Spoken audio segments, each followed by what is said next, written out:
Okay, we're going live. Here we are in Rayong, back at the condo. We've been busy this last month with a return trip to Sungnoon, where we have our house, which is now up for sale. And we were there approximately 5 days. Arrived on February 12th. Took the bus from Rayong, a grueling 8-hour bus trip, grueling on my butt. But anyway, we made it and we got settled in that night. Said hi to all our old neighbors, friends who happened to be around.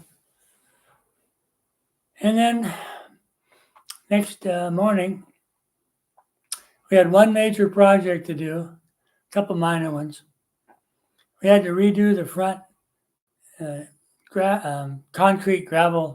concrete entrance, which was only about 3.5 feet wide, long, and about 10 feet wide.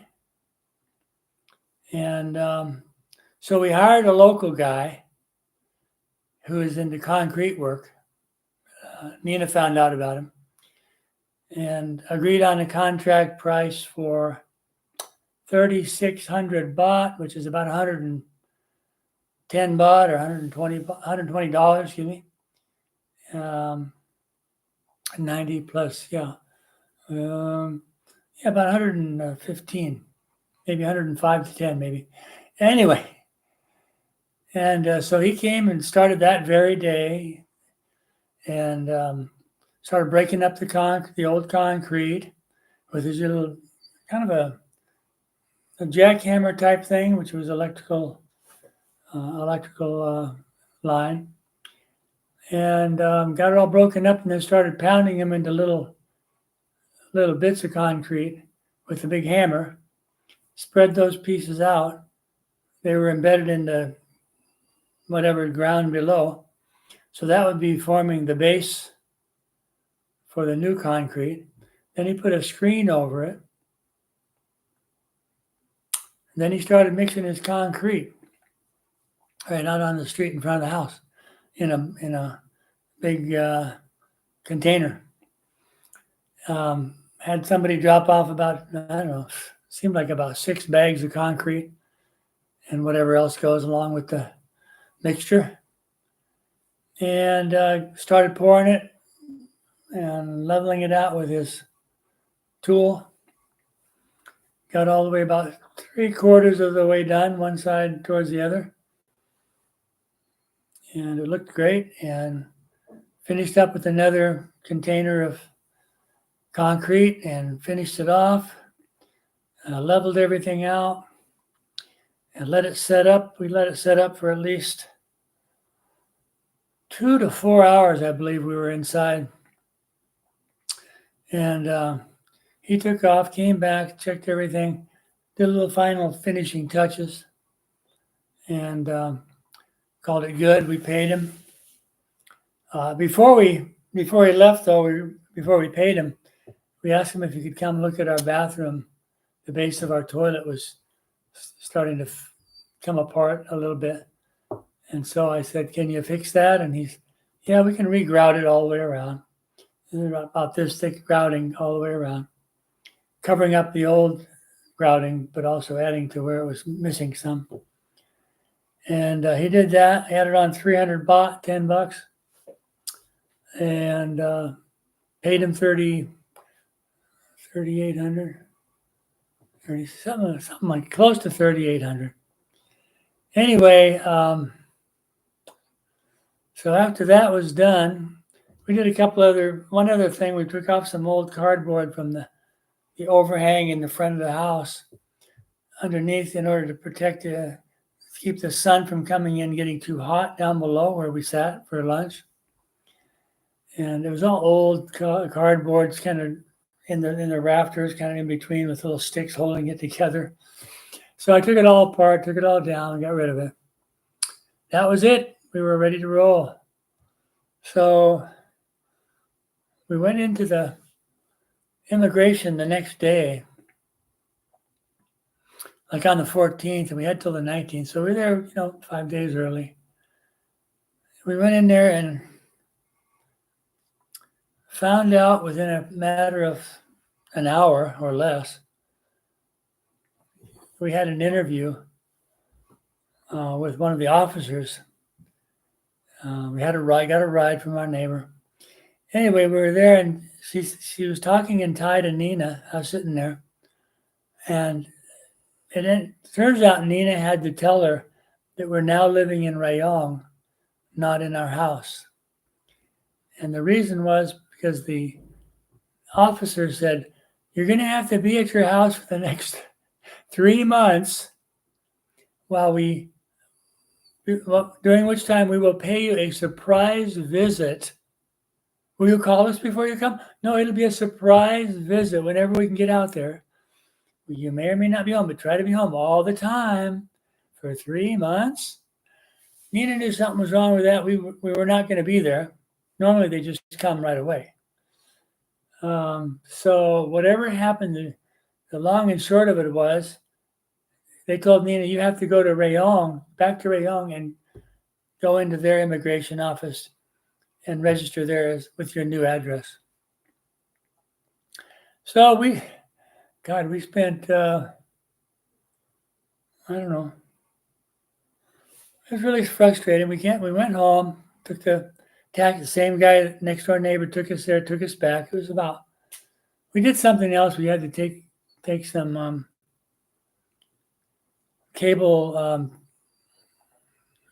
TV and network equipment or Wi-Fi equipment to the 3BB office, I think, in Korat. So after immigration, we went there, took an extra bit of time. And then we picked up while we were there, we picked up some cardboard because we wanted to pack some stuff up, some boxes, so we could pack a couple of things up, my printer, etc. And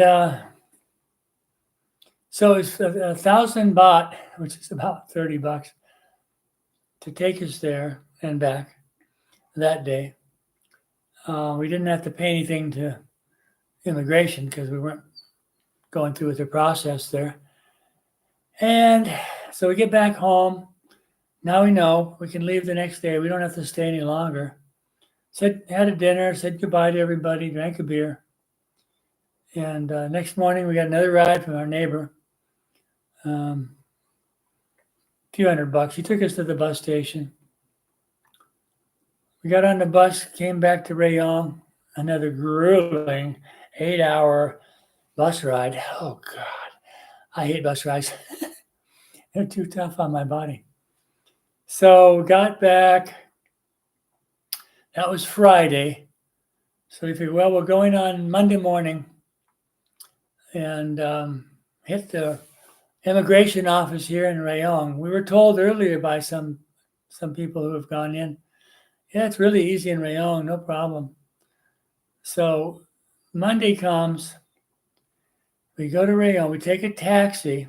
So first we went to the bank because you got to get all these copies of your bank statements for the last 6 months to prove to them you have enough money in there at least the last 3 months. Pay them a couple $100 and then hop in a Grab taxi. We ordered the taxi. He came, picked us up.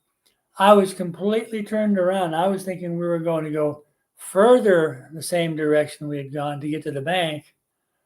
And he turns around and goes the opposite direction. I'm like, kind of freaking out. I was like, where are you going? Well, long story short, turns out I was ass backwards in my map. So we were going the right way. It just took me a while to figure it out. So we get there, cost us 500 round trip, something like that. So we get there and we go in, we get called in right away, and we get the worst possible female immigration official that we've had. She was in a bad mood. So we give her all. Nina's got all this stuff copied and pictures of the house, pictures of us in our rooms, all this stuff we have to do. We brought all our documents, our marriage document, and house document, and not the house. Well, yeah, the house document was up there. So no, the owner had to give us a piece, a rental contract. So after about 30 minutes of just like this lady's just like pouring it on, Nina's starting to cry. She's kind of breaking down because I'm like getting frustrated. And she knows when I get frustrated, I can get angry. And if I get angry, I can get in trouble, get us in trouble. So I was trying to keep my cool, but at one point she asked me, where's your passport again? I had already given it to her and I had to give it back. I pulled it out and I kind of threw it towards her under the screen. They have the same COVID crap, little hole like a bank teller in the bottom. So I just kind of threw it at her, not too far, halfway on her desk. And she got pissed off. So I had to stand up and walk out and leave because Nina was starting to really get upset.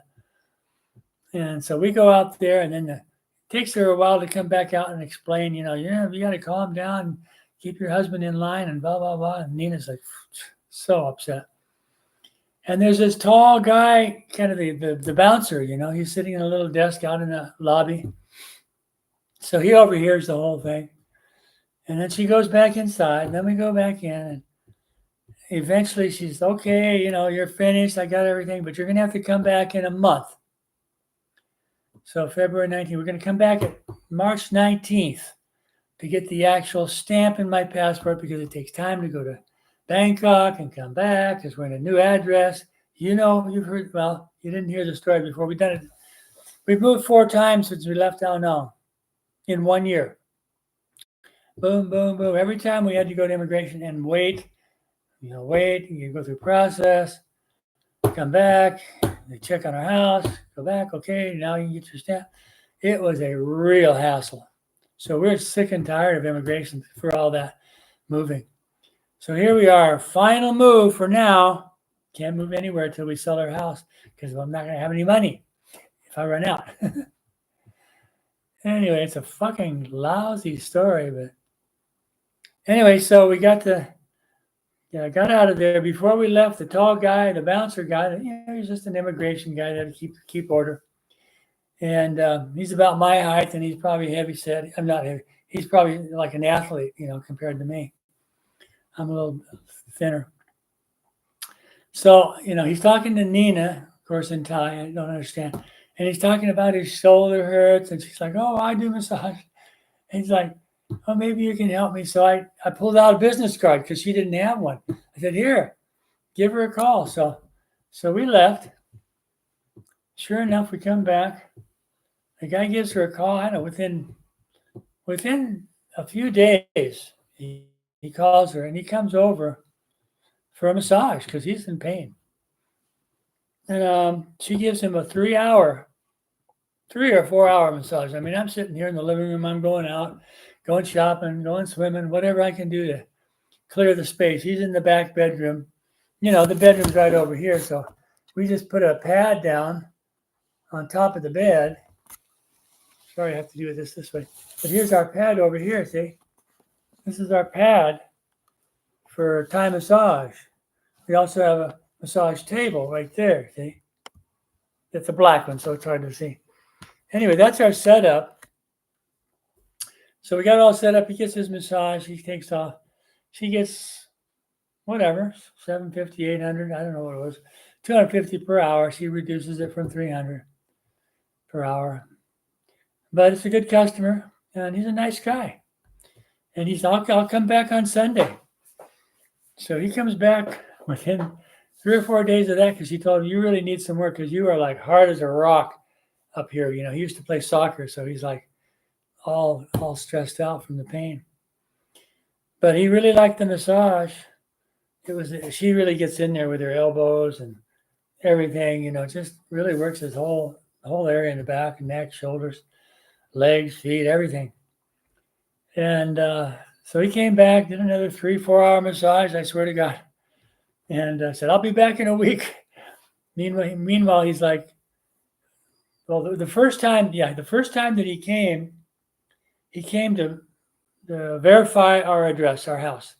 That's when he said, "Okay, I want a massage." So that she went immediately said, "Okay, we'll set you up. You're gonna get a massage right now." He said Sunday, so he's like off work, right? Saturday, I think it was a Sunday. Whatever day it was, he sat there, had a massage, came back again, scheduled for a week out. So he was coming back for a third one.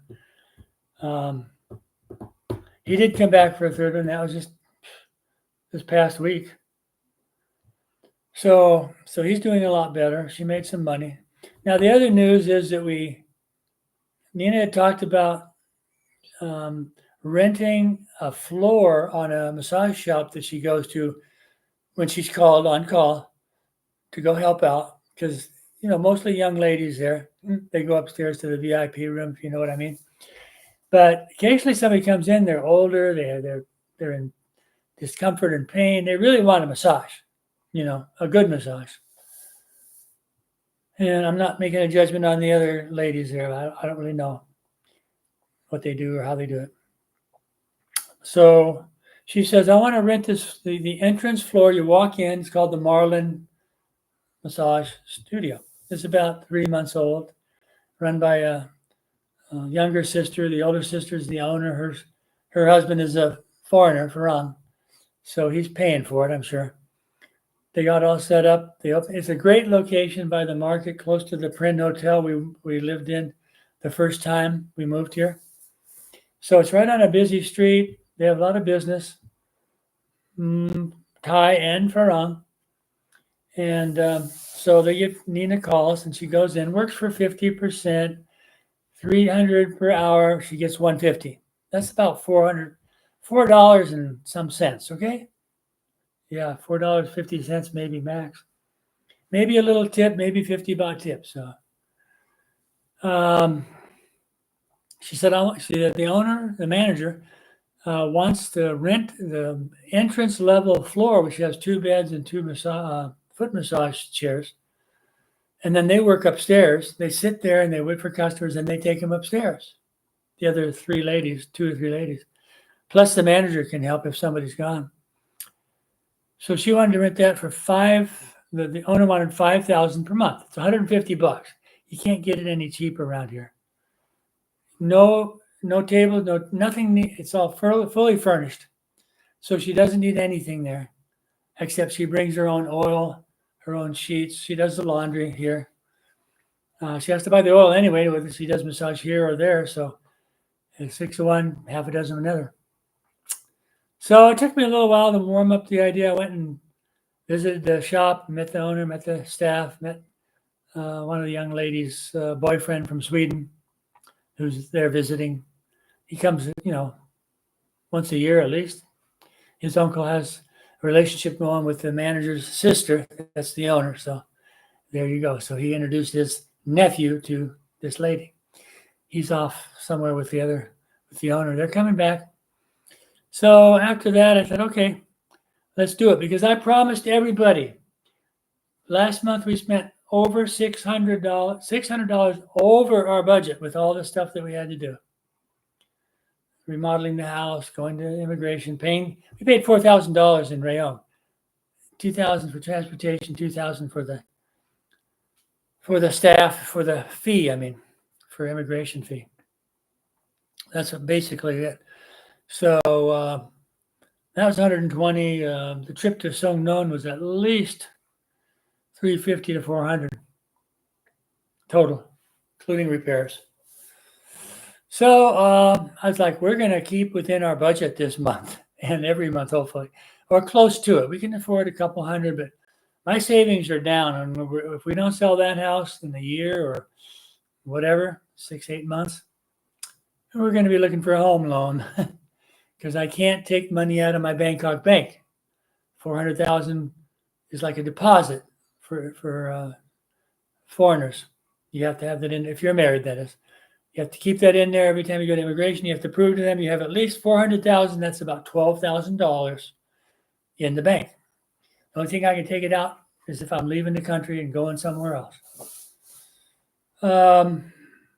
Anyway, back to the story. So here we are. We finished all that. Nina wants to rent the bottom floor of the shop, and I'm okay with it. I say, okay, here's what we're going to do. Since I'm not going to invest in any more massage shops, no, I told her no more. So she said, okay, you give me my salary. Her salary is 10,000 baht. That's about $280, something like that. It's about 1/3 of my income as it comes in from Social Security, 32,000. So I give her 10,000. That's for the month. Be careful, don't spend it all in 10 days or whatever, because then it's going to be tough, I give you a little bit at a time, but I'm not going to reimburse you though much more, than you need, because I don't want to go under our limit. So I said, you take 5,000 out of that 10,000 salary, and that's going to the manager. Turned out it was 6,000 because she wanted 100 baht, 1,000 baht deposit. So 5 plus 1, 6,000. Okay, there's 6 out of 10 gone. You have 4,000 left. Make it last, and you'll start earning money. So you can you spend money, you add money back a little bit at a time. You'll probably be spending it all pretty quick. Who knows? So, but she's going to be living on her earnings. Now she showed me that the spreadsheet on a piece of paper. Here's what I spent. 6,000 from that. 1,000 went to our person in Sungnon to watch over the house. I'm going to reimburse her for that. 500 went to my phone for topping up her phone. What, 500? It's usually 200 or 300. I make a lot of phone calls. Yes, she does. That takes that money down every month. 300 for her nephew, Chiton, who we just got back from visiting. I'll talk about that. So long story, and food and whatnot. Long story short, she says I have 900 baht left out of 10,000. Oh God, I'm like, here we go, and it's only the 8th of. Today is the 8th. Yesterday was the 7th. So literally, I got the money on the 4th Tuesday. By Friday, it's almost 9/10 of it was gone. Well, most of it for good cause. So anyway, she'll earn money and pay her way and pay her food, and that's about it. I'm buying some food for both of us. I have about. She gets 10. Maybe I get. I pay the bills, so that's the rent 5 or 6,000. I pay 1,000 to our helper back in Sungnon to water the plants and clean the house once a week, that kind of thing. It's only $30 a month. And so I have maybe, let's say 10,000 for that plus whatever else comes along. There's always something. Oil change, gasohol, whatever. And then 12,000 for my own personal use. That's 3,000 a week, okay? That's $90 a week. Sometimes I'll spend, go out shopping. The other day I spent 860 baht, $25. That was a big shopping experience. Mostly it's like 500 baht, 15 bucks, something like that, or less. So I can manage my own money for the whole month, unless something happens and we have to buy accident insurance some month in the future, or I need to get my teeth checked, make sure everything's okay there, or some medical thing comes up. Who knows? I'm doing fine though so far. So that's the story there. She's working today. She went. They're open from 11 a.m. until 10 p.m. Probably later if they come in at 10, they'll probably service them. Let them go upstairs, whatever. But Nina's coming home after 8 hours, no matter what. I told her you can come home before then. It's a flexible schedule. She can work when she wants. She's not tied to any schedule. She wants to go in to be there in case everybody's busy. She hangs out downstairs and takes the new customers that come in, which is for her if everybody's upstairs and busy. So she's helping the manager. All she has to do is do one massage a day for 6 days a week. She has one day off, whatever day you want. This day it was yesterday, Friday. We went to visit her nephew, and so maybe 1 o'clock until 9 o'clock, so 8 hours, and she could come home for dinner. I could go there and visit her, have dinner with her. There's a market right across the street. Go there, have some food, come back, or not, and I'll check in every once in a while. And so this is their first full day. She had a couple partial days this week. Now, yesterday we went to visit her nephew. She found out that he was coming to Bang Sen, which is it's only an hour and 20 minutes by car, but it's about 3 freaking hours by bus from Rayong, because instead of going, here's the map, okay, and we're here in Rayong, and she's up here in on the coast. Now this is actually the wrong direction. I'm showing you online, but we're Rayong. She's over here on the coast, about 2 hours away. But it takes 3 hours to get there because she goes from Rayong, instead of going straight, I'll go this way. There we go. I'm doing it I'm dyslexic here. That would be 1 hour and 20 minutes. I'm trying to figure this out. And if we go the other way, the long way, because people have to get picked up and all that, we're going this way, down and around and up to Pattaya. And then we go up to Bang Sen, up here, excuse me, right on the coastline. Anyway, it was a 3-hour trip. Let's say instead of an hour, 10 minutes is what I thought it was going to be. So we get to Bang Sen. Her nephew Chitan is coming in with a busload of students from his school in Nonthaburi. And I don't know, we saw 6 buses come in. Let's just put it that way. When we got there, we had a little lunch, and then we were looking for the buses. They came to the Marine Science Institute at I can't remember the name of the university, Rarapat or something like. Anyway, we passed it on the way in. We saw the buses, and they were there. Then they came to the basically the ocean coast, just 10 minutes away, and at least 6 buses came in with full of students from different schools. So they were all out running around and going to the beach and sitting in the chairs under the umbrella and kicking the ball, the soccer ball, and flying kites and swimming. Some of them were swimming, most of them weren't, because they were all dressed up in their school uniforms. Some of them, I guess, didn't have to worry about that. So we saw Chiton. That was his name. He's 10 years old. I'll try to attach a picture here, because I know I've been delinquent so far in my YouTube videos. I haven't put any pictures. That's kind of boring. So I'll try to attach the photos and of us with Chiton. So it was a short visit, and he was kind of distracted by all the stuff going on. So we didn't expect too much. Took some pictures, said hello, bought him some things, and gave him 500 baht, for later, and said goodbye. Went back to the bus stop where we got off took the small taxi back to the main bus line, caught the bus right away, just like right there. We caught the bus, headed down the highway back to Rayong.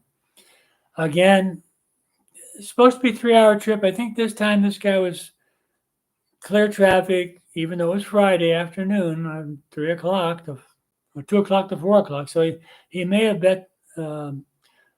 may have avoided the worst of the traffic. I don't know. I've never been up there, but it was terrible coming up. So coming back was clear, maybe 2 hours, 15 minutes, maybe 2.5 at the most. And he dropped people off, and he picked some people up. So we were the last people to drop off at the Rayong bus stop. Paid him 240 baht. That's about $7.50 50 cents, 40 cents. So maybe $15 round trip. 240 baht, 240 baht back. About $15 worth. Pretty good deal for a long bus ride. And so we got back about 4:30, 5 o'clock. Both exhausted, both hungry. Ran into our friend from downstairs. There's one other Farong living here. Thank God.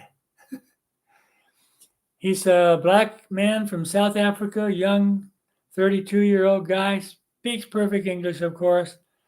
Very modern guy. I mean, he's like got investments. He's an English teacher here been here for 6 years. Lives downstairs. Has a girlfriend from Ethiopia. Pleasure to meet him. I would get together a couple of times for lunch. We saw him leaving to go to Bang Sen, and then we saw him coming back because he just pulled in his girlfriend's car as we were walking back to the condo. And so we said hi, and that was good. I'm really lucky to have one friend here. It's a new friendship. The other one was with a man named Juan Manuel, a Mexican American ex-policeman for detective, whatever, for 30 years in California, Riverside County, small town of Blythe is where he was head detective. So, and he's been down to El Salvador apparently. It could have been I don't know if it's Guatemala, Honduras, or the other one, Nicaragua. I think he was in Nicaragua for probably for police purposes, training. I don't know. Yeah, I never got his whole story, but we had a falling out. It wasn't his fault. I just found out that two things he doesn't want to talk about: politics and religion. So we always kept it kind of light, and his girlfriend kept it light. We loved her two dogs. We went on a couple of field trips with him to nice restaurants, and an hour away and up in the hills, whatever. So he was very nice to us. They were very nice to us. We went to a nice place up the naval base and swam in crystal clear water there on this beach. But we kind of got into it, and he basically, and I've been following the Palestinian genocide by Israel in Gaza. And I'm really aware now, after the last 16 months of bombings and mass murders and you name it.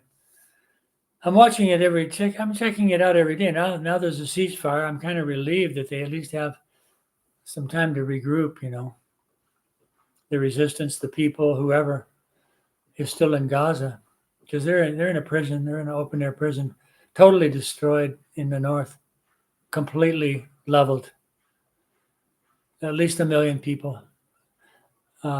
Most of them have tried to go back during the ceasefire. So there's hundreds of thousands now returned to the rubble, living in tents. Anyway, I'm going to talk about all this later because that's me and that's one of my concerns. So I was talking to Juan online one time, and he's probably, since we've friended each other on Facebook, he's probably saw some of my posts, and most of my posts are about global events. I'm following BRICS, and I'm following the Ukraine war, and I'm following Trump and his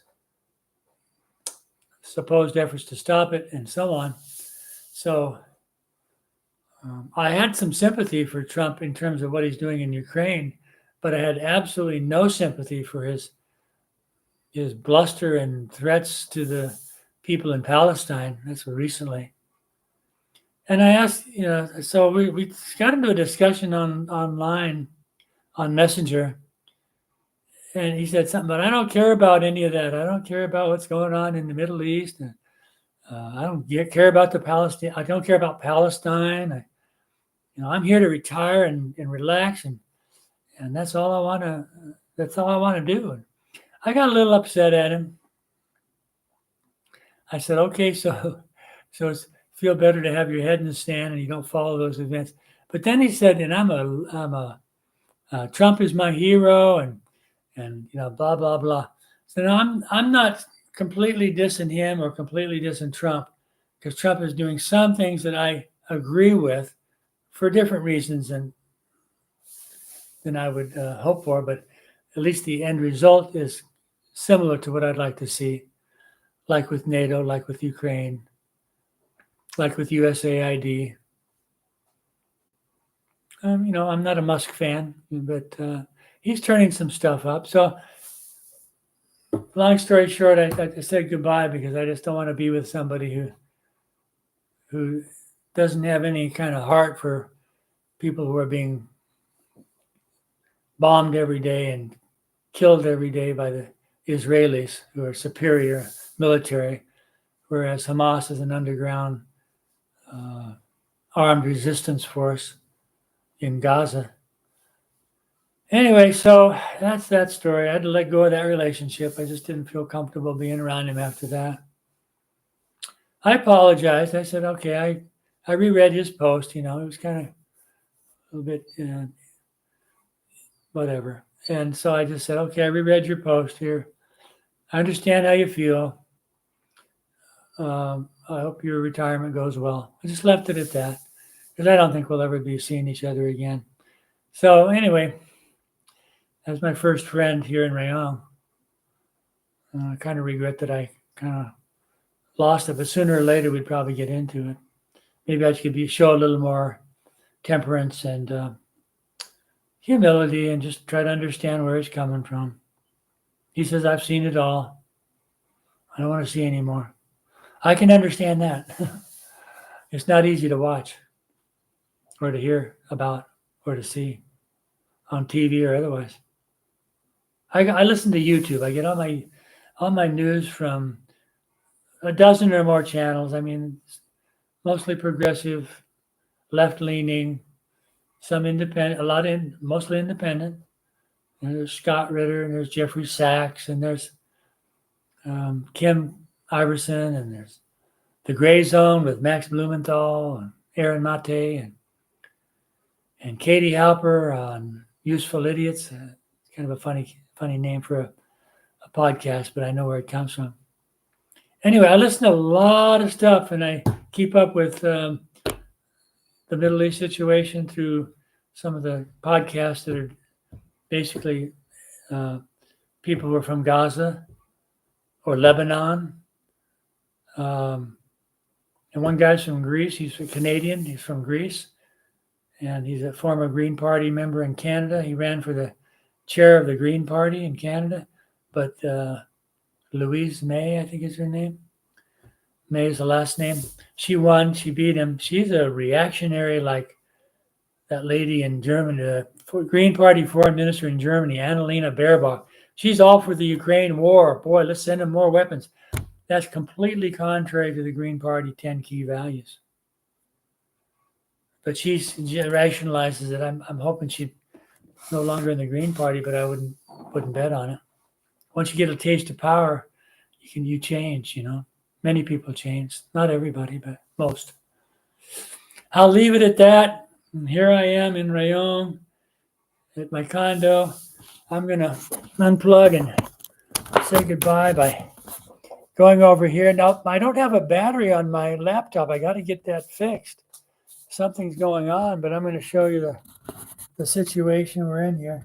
There's the swimming pool, the gym. There's our building, which we're in building number C. There's 3 big buildings. And all the stuff comes from there. But anyway, I better go back and plug in because this thing don't last very long without the battery. And why don't I have a battery? I don't know. Plug it back in here. Make sure it doesn't cut out on me. And then I'll say goodbye at 39 minutes, 30 seconds. Okay, that's the longest one I've done. Hope I didn't spill the beans too much there, but I'll be talking more about not politics, global issues and where I stand on that. And sure it's hard not having anybody to talk to, so I talked to my friend downstairs a little bit. He's cool. He knows all about Africa, colonialism, imperialism, You name it. He's following bricks. He knows about Donald Trump's meeting with Zelensky. He knows about all that stuff. So at least I have somebody to talk to. Hooray. Yeah. Okay. Thanks for listening. I'll see you next time. Ciao for now.